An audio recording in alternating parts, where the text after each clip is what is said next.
Are you dealing with an independent medical examination, or IME, in your L&I claim? Did the examiner provide a high-quality, unbiased, accurate, and medically sound report? Did your attending physician review the IME report?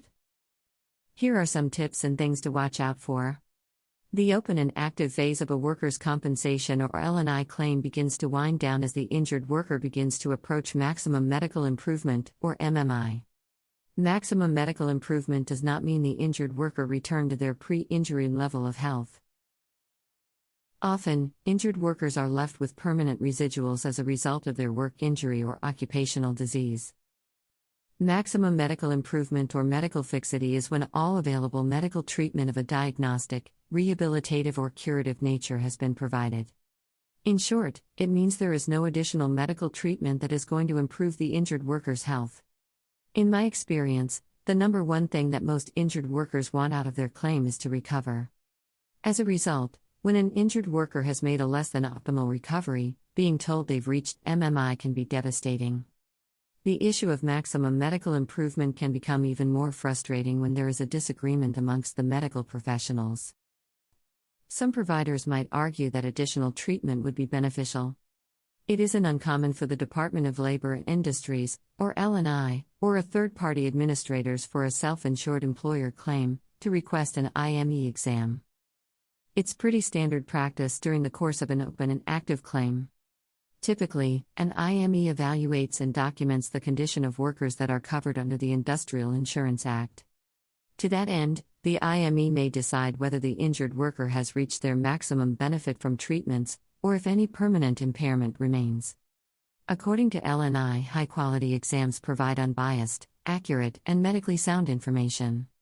They help the insurer give appropriate assistance and make fair decisions on the L&I claim. To say there is debate as to whether IME exams actually provide high-quality, unbiased, accurate, and medically sound information is an understatement. Nonetheless, L&I has the right to compel injured workers to attend independent medical examinations.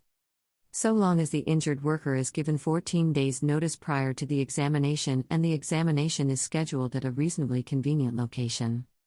This second requirement often poses problems for clients I represent who live in more remote parts of Washington state. There are certain areas where no IME facilities are available. However, injured workers can be reimbursed for the expense of traveling to the IME. Under some circumstances, assistance can be provided for making travel arrangements. When the IME is complete, the examiners put their opinions in a written report and submit it to L&I. It is always important to review an IME report carefully and thoroughly. It is also important that the entire IME report be submitted to the attending provider on the claim. They must review it and respond as needed. It is surprising to me how many times this is not done.